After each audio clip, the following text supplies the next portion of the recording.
Hi, we. I'm sad. I just got done listening to the podcast UGC's episode this week, and they went and changed that amazing intro. Now it's new music that they paid for. I mean, I loved their old intro. I don't care if they stole it. I wanted them to keep it. And you know what? They just went and changed it. Thanks, Havra. Well, if you like it so much, why don't you just use it? Oh, wait. Oh, dear.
Hello, I'm Adam Murphy, and welcome to Foundry Files, the fourth and not only podcast dedicated to Star Trek Online's Foundry. These are my co-hosts, Wee,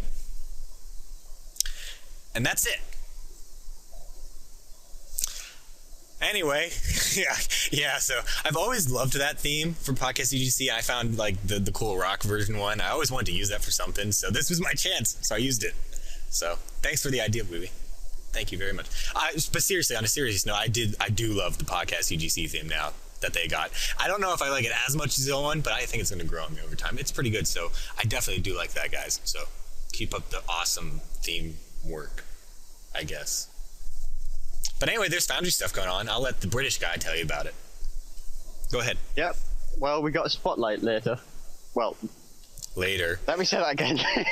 Hopefully I actually... You know what? If we're copying Podcast UGC, I just might not edit. So... I hate you so much. Did you see the last week I didn't edit it out? Did you see that? Where you screwed up? Whatever. I hate you so much.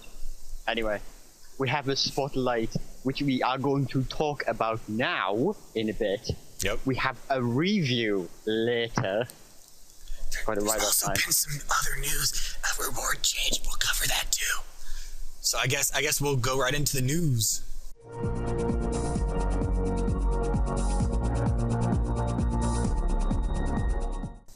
And into the news. Yes, we are going to talk about the spotlight now and like later. Thanks a lot, Murph. Wait, right now? Yes. Oh, let me get my spotlight hat on. Oh, I don't have one. Okay, we'll just talk about it then. I'll have to go out and buy one. Anyway, it is a Fed mission this week with a no level requirement, so you just hop in a character and do it. In fact, if you're not playing, make a character and write out the tutorial. You can play this mission and then quit. The mission is Repairing Utopia Policia by Bruckner. Utopia Policia is having communications problems. The recent Klingon raid on the Mars shipyards have left the area heavily in need of repairs. Assist the Third Fleet there in getting things back in order and find out why communications from there are having so much trouble getting back to Starfleet. Interesting. It's got a kind of a daily feel from it, from what I'm hearing. Like it's not like a super like story mission, or at least like we've come to expect a super epic story. It's just your basic down to earth, go repair the thing. You know what? I kind of like. Where to fill you off with confidence, then, Murph? I'm sorry. I haven't played it, so that's all I know about it. But you know what? I like it. Not every mission has to be saving Earth every week. I think the Fed shouldn't save Earth at all. I think we Klingons should take over it. I'm just saying. Well, screw the Klingons. They're dumb. I'm glad we actually reviewed a Fed mission this week. But before we get into that review, there's been some reward changes this week. All right, we didn't talk about this on the show, so I guess we'll have to talk about it a little bit. But basically what was going on was there was an exploit in the Foundry. We didn't care to talk about it because it was boring as crap. We're not going to actually go over the details of how to reproduce it, but what we are going to say... We can't anymore. We can't anymore anyway, but... Basically, it allowed you to turn in there was a Foundry exploit that let you get like, what was it, like 50,000 dilithium in one go. Yeah, by turning in like 40 missions at once. And these reward changes are in the latest patch, and the latest holodeck patch, so it's actually on live now, prevents you from doing like 50 Foundry missions all at the same time. Because you can only turn in one per hour. Yeah, you can only turn in one per hour for that amount. Now, that fixes it. You know what? In your average Foundry mission, from what I play, it usually takes about an hour if you read it and stuff like that. Some will take a little bit less, but I guess at that point you can just... Well, you know what? You can turn that one in, play a long one next, and you probably will get to turn it in with the rewards still attached. So, you know what? It's fine for me. I didn't do any of this crap, pick up tons of missions, really. Yeah, it's exploit the Foundry. We don't really condone stuff like that. It's simply abusing Foundry too much. And I mean, the rewards are... I mean, rewards will be brilliant for those grinders who like to grind the Foundry all day, but if you find an email or a mailbox saying that you have been banned because you have been exploiting it, it's your own fault. Yeah, I mean, there was this whole huge, oh my god, they're going to ban everybody who played these missions, but I don't think anybody's been banned yet. I've seen one person, at least in the Stowe forums. You know what, I saw that thinking too. That was actually a free for account he posted on. So actually, those people who are banned probably been banned, at least from the game. I'm not sure about the forums. They might be from forums. What is the likelihood they would post on the forums at all that they were banned? You don't know how many people are banned. Why? What reason would they have to post on the forums? Well, if they truly haven't banned anybody, the people I see getting banned are definitely the authors, at least from the Foundry. That's what Cryptic really needs to focus on, is at minimum banning authors from the Foundry that are making the exploit missions. I think that's what they're meaning. Banning the authors who actually did the missions, and maybe just simply taking away the dilithium from the players who actually used it. I know people got like 20,000 stacked up, or 20 million. Yeah. So they're done. Some people actually getting some like 30 plus characters or something ridiculous like that, and stacking like 10 million dilithium. It's something ridiculous. Those people I see getting banned too, the ones that just went crazy with it. Or the dilithium just take it away from them. That's what they said they'll do. So. Yeah. But now the one thing I do want to mention here is this: while this fixed that exploit, there is still the problem of you can pick up a mission and hold on to it for an hour probably, and then turn it in an hour later, and the timer still went on it. So, because the way that these the massive 40 console clickers worked was basically you could just hold on to the mission and then turn it in 2 hours later or whatever. Yeah, I can still see that being done. There's a flaw in that design though, the fact that it would take you would have to literally hold on to the mission for like a week before you turn it in, because if you want actually some substantial reward for that amount, you're just not going to have anything progressive enough. And by the time you actually do hand in the mission, you probably already fixed it. So you don't think it's worth picking up? Every mission reward and every dilithium and expertise reward is based on the average play time of every mission. You hold on that for a week, you can have a lot of dilithium, but what are the odds of... The odds are pretty high of them either fixing it or the fact that the mission's been pulled down by then, so you won't be able to reacquire it. And it takes too long anyway, so I really can't see grinders actually using that type of thing. That makes me curious though, because now I'm thinking, what if you went and picked up 3 Foundry missions right off the bat, and then went and did other stuff, and just let those tick on, and then went to complete 1 hour, and then the next one another hour later, and stuff like that. Of course it's slower, but still, you might not have to do anything. I think it's far too slow for those grinders who want to use the Foundry for that kind of thing. I mean, I've run into a few people in Zone Chat and that kind of thing, like complaining the fact that of this type of fix in the latest holodeck patch, and they complain that the Foundry, it's just taking too long to use the lithium so they can go to other sources. So I've actually run into quite a few people who complained about that, and they're not going to use the Foundry for grinding anymore. Oh no! Bye! Well, don't let the door hit you on the way out.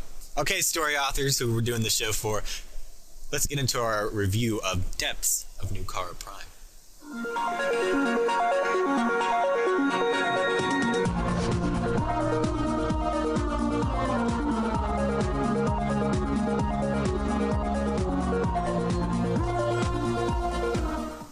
And on to our review. Review. It's not Revo this week. It's P. Sutherland, I think it is, isn't it? The Depths of Nukara Prime. Hey, that's that planet. Tholian mission. Our Tholian mission. We're finally onto it. I know Murphy's very happy to get away from this Klingon series, but anyway. I love the Tholians. You know, I just want to point out here before we get started, it's good to play a Tholian mission, because if we look at the game, let's look at Stowe. How many Tholian story missions do we have in this game? 1. Discounting Nukara Prime, of course. Yeah, because really it's not story heavy; it's more grind heavy. I mean, you got a little bit of background story. It's kind of like New Romulus. You've got the Romulan reputation missions, which you could kind of count because they're leveled up with reputation. But then, of course, you've got Temporal Ambassador. Yep, that's about it. Other than the whole bunch of Foundry missions that were entered into this contest, and this one was the winner. Why don't you give us a few stats, Wee on this? Just as an upfront as well, this is actually something that I think that was ported over to both factions. Unfortunately, the porting over to KDF didn't entirely work, and you can actually still see some Fed dialogue in there, so it doesn't end up work. So primarily, this is a Fed mission, even though it is of both factions. So as of this recording, it has 4.13 average star rating, and 5,509 players, which is pretty good considering this is, 3 months old? Yeah. And of course, this was the Spotlight and the Tholian contest winner. I think it was number 7, wasn't it? Not 7, 6. Something like that. I don't remember what number. Whichever one it was a winner. There we go, we're reviewing it. Yeah, here we go. So here's the amazing Tholian story that you will encounter in this mission. A freighter has gone down in the neutral zone, and it's up to you to rescue the crew. Yes, you go do it. The one problem, though, they went down on a Y-class demon planet, Nukara Prime. Yeah, that Nukara Prime. The one kind of swarming with a bunch of Tholians. So good luck, have fun, see you in an hour. But just as up front, you won't actually be going to the Adventure Zone. This is a separate map that happens to be in the same system, so you don't worry about that. Yeah, because it's not in the Foundry, so... Yeah, that's an interesting thing. I like how he did a little workaround for the EV suit thing. The plot is very nicely thrown together, and it ties in greatly with the Nukara event. In fact, it explains somewhat, which I know you loved, Wee, of why you're there in the first place. And the story isn't just a simple rescue mission, as it starts out as. Because if it was just a simple rescue mission, you kind of get what the mission's going to do throughout the whole thing. But it has a nice twist in there that I really liked to see. Yeah. It gives a reason why the Tholians are there in Nukara Prime in the first place, other than just being the new bad guy. Because back in Season 6, they were simply there for the Adventure Zone for the sake of being Tholians, because everybody wanted them for like 3 years already. Yep. And they were there because they were there. This mission gives you the reason why they were there. Obviously, we're not going to tell you, because you're going to have to find out for yourself. But it's a very, very believable thing. Yep. And it has a couple of callbacks to a certain couple of missions that you may be familiar with. Yeah, and the other cool thing was this plot kind of tied in with Mirror Wars, which is a very interesting series that this author has also created. I really like that series. Yeah, I believe in the exact timeline. This mission takes place about halfway through the Mirror Wars series, and at the same time as the Adventure Zone, which is ongoing anyway. So if you've played Mirror Wars, go play it again. Just to notice reference, because I'm going to do that. I'm going to try and play through that series again just to see if there's any actual references to this. Because I know you updated this series when the Tholians were added to the Foundry. Yep. And of course this one's in now, and he's put a few references to his Mirror War series as well, so quite good linking in there as well. I have to give it a really good thumbs up. That was really cool. Yeah, that kind of touches on the characters. Here, the characters weren't the most memorable part of the mission. Like, there's not one character I look at and go, I'm going to remember that one for a while, but the alien race, that's memorable indeed, because at first, I forget their name, they're like the Ashkar or something like that. Yeah, Ashkar, yeah. And at first I was like, wow, there's a lot of detail with this race. Is this just a Star Trek race I forgot about? I memory alphabet it, found nothing. This is a race that the authors completely created, and it's really cool to see. And it's one that your mirror self deals with in the Mirror Wars series. And it's funny because when you meet one of their people, it's like, oh, hi, I've kind of already met you. And you're like, no, you haven't. It's like, well, other you. Something like that. And like that kind of stuff. Yeah, just some little bits of dialogue links it in. And I have to say, in this mission alone, the characters aren't outstanding. But if you've played the Mirror War series, you can tell there's quite a bit of linking in together. Because about half the characters that you meet in this mission will turn up in Mirror Wars at some point. Yeah. So expect that. The other part I kind of, as a Trek geek, over like how great they could tell the stories in Star Trek and stuff like that with like a lesson taught in it, I really did like how this whole alien race, the Ashkar, you go to that ship and it's all women pretty much. There's a few alien races that do have males on that ship. It's like some amphibious race or whatever. Yeah, but anyway, there's a very good story reason for that as well. Yeah. We're not going to tell you. Yep, go figure it out. But it was really interesting to see that when you ask, like, why are there no males on this ship? It's like, oh, they're back on the homeworld doing the important job, making sure we have kids and stuff. And you look at it, and they're getting busy. But if you look at it, it's interesting because if you look back, not that far ago, women weren't allowed to serve in the military. Here, it's the opposite. And you look at that now, and you go, that's weird. Why? Yeah, and this is actually also a callback to, I think it was a season 1 of TNG. Where they encountered this race on this planet. Riker had to perfume or whatever. It was hilarious. Yeah, it was kind of weird because it was season 1, but even still, this race is probably one of the most fleshed out alien races I've ever seen. I want to see more Foundry missions with this race because honestly, this is an intriguing race. And the thing I like about it is we don't know if this race is like bad guys or good guys, which if you look at Star Trek, all the great races, you don't know, they're not just like pure evil. It's what I call the Deep Space Nine effect. It's a perspective. Yes, exactly. It's like to people, the Dominion is like the bad guys, and I think that's what we're setting up for anyway. But to the Dominion, they're the good guys trying to get rid of everyone else to make way for like the founders and all that kind of stuff. And all the different races have their own type of perspective. Gul Dukat's a perfect example of that. Another one is Garrick. Characters. It's like you think they're bad, but from their perspective, they genuinely believe they're doing good.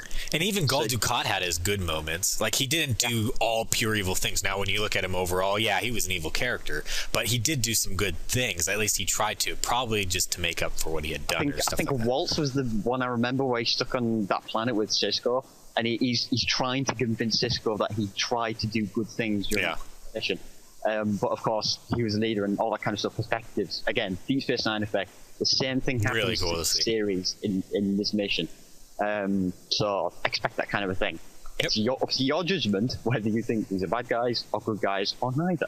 Yeah, and it's interesting to think about that.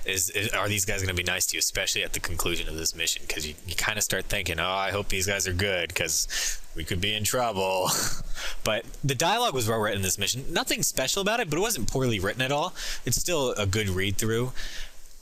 Good canon usage and an excellent continuation of the events going around Nukara and filling in some of the gaps there. One grammar issue picked up by Wee, I think was just a weird sentence you encountered, right? Yeah, I think it was like just like those kind of sentences that trails off as like a couple of words and I think you put like a couple of letters there or something and a few weird words after that. Just minor things like that throughout the mission. But other than that, pretty good. Story scored an 8.79, our 11th ranked in stories. So if you're a story fan, definitely check this one out because it is fun. On to now technical. We've got there's some good space maps. The one part I do want to mention here is that you do actually get to see Nukara Prime from space. And I was kind of sad originally when this event came out that there wasn't like a space part to it because we already had the Defera ground zone and they'd been talking up having a space zone eventually, which I thought they might try to throw that in with Nukara. Which by the way, Gecko said he wanted to do in the latest Priority 1 interview. So. So hopefully we get one soon because that'd be interesting to see. But the main part of the maps here, which is really the shining part of technical, as you'll come to see through the rest of this review, is the ground maps and stuff like that, because you actually beam down to a beautifully crafted Nukara. Like, it's really sweet. He's taken time and effort to create the cliffs and the lava and all that stuff.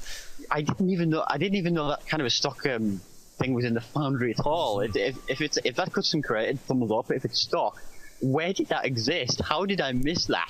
It's the Stovall map from the Cleon series. If you go through the Fakiri one where you go into Stovall or whatever, remember when you go on the ship that's on the lava sea? That's the map he uses, and he's just covered that all up. I don't notice what on the map was just the cave and the different lava tubes and the rocks and that kind of stuff. I didn't actually notice anything outside of that, but it was another really good nice thing about to see. was he's got these massive rock pillars on the map. And of course, you can't jump between them unless you want to flow through a bit of lava. So what he's done, he's literally stacked up rocks into each other to make a rock bridge. Yeah, that was cool to see. He's customly built rock bridges between these two pillars so you can walk across. And it's nice that, you know what, I'm going to hit this when we get into instructions, because you talked about that really nicely before. But good transitions in this one. There's no pointless maps and plenty to do on each one, so you shouldn't have a problem there. Great technique through the use of optional objectives and stuff like that. You can do a couple optional things, talk with some people, stuff like that. And then, of course, the art asset usage was amazing. He was able to create that whole new Nukara, where it really does feel new and awesome. Lots of time and effort was put into this. In fact, if the author is watching this, please let us know how long it took you to make these. I think it's 2 maps, because it's tons of work was put into that, and I just want to know how much time, because that's really the highlight of this mission. Multiple wow moments on the maps and such, because it's really cool to see. So a lot of creativity shown through there. Good instructions telling the players where to go. So here I'll let you hit on this, because there was a nice thing I heard you tell me about when we were talking over this mission. Yeah, we mentioned earlier, just a little bit ago, that he's put these rock bridges in between the different pillars so you can walk across and progress through the mission. What he's done, he's put invisible walls there to let the player not fall into the lava. So you'd be screwed. Don't accidentally fall off. Yeah, you don't roll into lava or something, or you don't get knocked by some bad guys or something like that. But what he's done, he's put in the dialogue saying, like, if you find a gap, they expect to fall in, but all that kind of stuff. Like, it's like a heads up. There's invisible walls here. If you find a gap, you fall in the lava, and if you won't fall anywhere, but that kind of a thing. So I'd say this is a pretty good mission. It's been a while since I've seen a mission that really gives you a heads up in that kind of thing. We don't really see that often, and I'm not sure whether it's not needed in some of the missions, but even still. Yeah, and then there's no Foundry limitations. Technical scored an 8.36, are 8th ranked in the technical category. So very good work here. I don't even think there's any like major technical issues that need improvement or anything. Like, it's working the way it is. It's really good. So let's see how gameplay does, because the other 2 have done great so far. What do we have to say on gameplay, Wee? Well, let's get I don't want to say the bad stuff, but the weaker stuff out of the way. Space gameplay was pretty weak in 14. There's little to do besides move to a place and speak to an NPC. Quite a bit of improvements needed in this area for gameplay, because, as I said, it's literally all you do. I mean, the rest of it's just the combat, which I'm just going to say right now was pretty engaging. I think we both enjoyed it. Multi-stat groups, which makes the combat more interesting. And these are put in a position with allied ships to provide an epic battle sequence. So you have, again, Deep Space Nine effect. That kind of battle, it's an epic. You've got multiple allied ships, you've got multiple enemy ships, you've got multiple groups stacked on top of each other, and you go in every direction you see an enemy ship.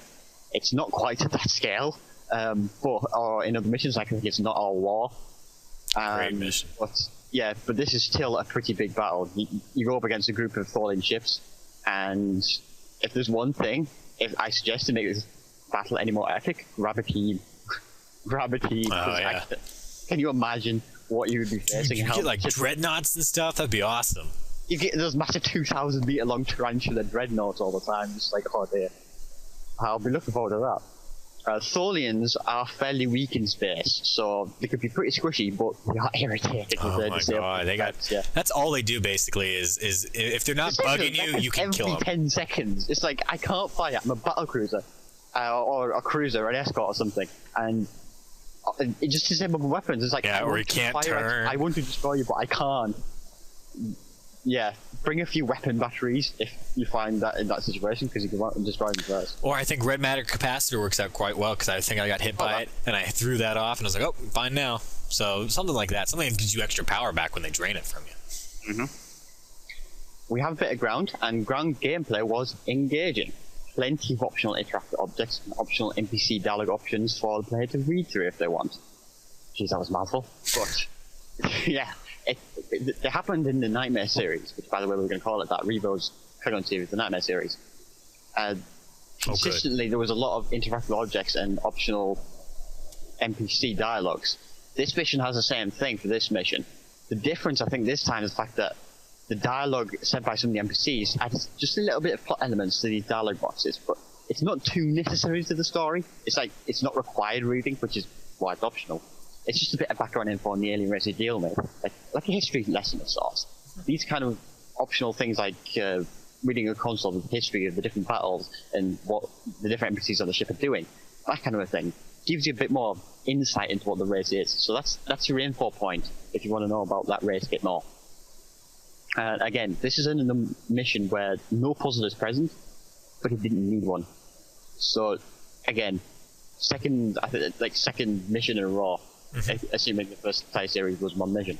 Yeah, I felt there could have been a puzzle at the one point in the mission where you find the thing. I can't say what thing, but it's a thing. You'll know it when you see it. There's a time where you find a thing, and then you press F to do something. And I felt, maybe you could have done a puzzle so you could actually have done the thing. A mini one, not a huge one, but maybe just a little puzzle there to do something different. I don't think it would. I don't think it would have improved it that much, because I don't think the story would have really needed it. I mean, it might have added to the gameplay a little bit, but I don't think that much really. Ground combat was interesting. Tholians, medium-ish difficulty, but expect web traps and high-level groups and a lot of radiation and noises. So if you get deaf, that's why. Multi-stack groups in a couple of instances to spice it up. With allies help, it's a lot like space. On the ground, it's not to the same scale, but you do have a couple of instances where there's a couple of mobs where you have to fight a bit of allies, that kind of thing. So expect that kind of stuff. And you also have a bit of replayability, and it's just multipathing, but it's a decision at the end that brings a multipath option. It's not quite an alternate ending as per the definition, but you will have to decide something, the fate of something. You make a choice. I know that sounds awfully vague and ridiculous to say, but I don't want to say anything. It's a spoiler. Yep. What did gameplay get? And overall of 7.29, which put it in 17th place. So pretty good there. Not too bad, but not too good. So all in all, this is a great mission all around. The story is well done for somebody who's just looking for something to enjoy to read. But if you're one of those people who just press F through the story, we still think you're weird, but you'll still have fun. The gameplay experience is good, and for those of you Foundry authors out there who are interested in like the technical stuff, this author does a really great job of with his technical knowledge in the mission. It's just really well put together, and there's not much he needs to improve upon. It works the way it is. So all around, it's a great mission for really anyone to do. It's honestly like its own individual mission cryptic released, because it's just that good of a quality that it's just a fun mission to play through, and it's not that long either. I think I played it 45 minutes or whatever, so it's about your average mission you'd play in Stowe anyway. That's like this. So really good there.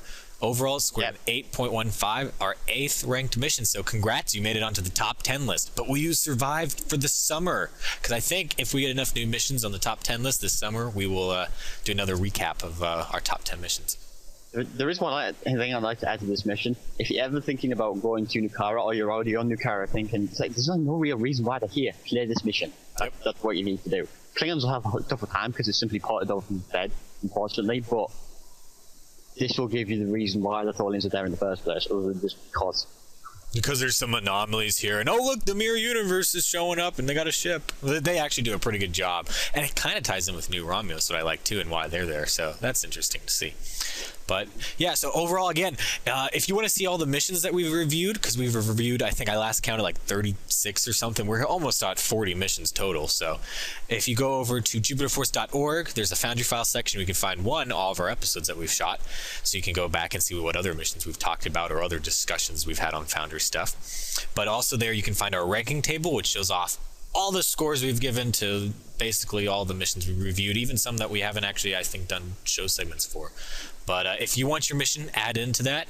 foundryfiles@gmail.com is where you can reach us. Send us your mission, or just send us comments, and we'll get to it as soon as we can. Speaking of sending a mission, I'd like a little plug-in. Yeah.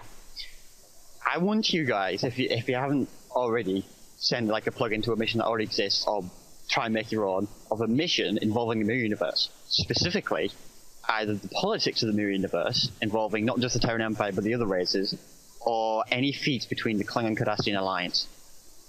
That would be rad. All we know is the Klingons and Cardassians are allied with each other. I mean, okay, it can be pretty much the same, but I think the Klingons are a bit more tyrannical in that universe. The Cardassians we know nothing about, other than Garrick was there. But yeah, be imaginative. Yeah. Be creative. I want something different other than just their normal races, except it's different in that universe. Yep. So if you make it, send it to us. We'll check it out and let you know if it's pretty rad or stuff like that. And he got that. But anyway, we will catch you guys next week for another rad episode of Foundry Files. Love you, Chunter.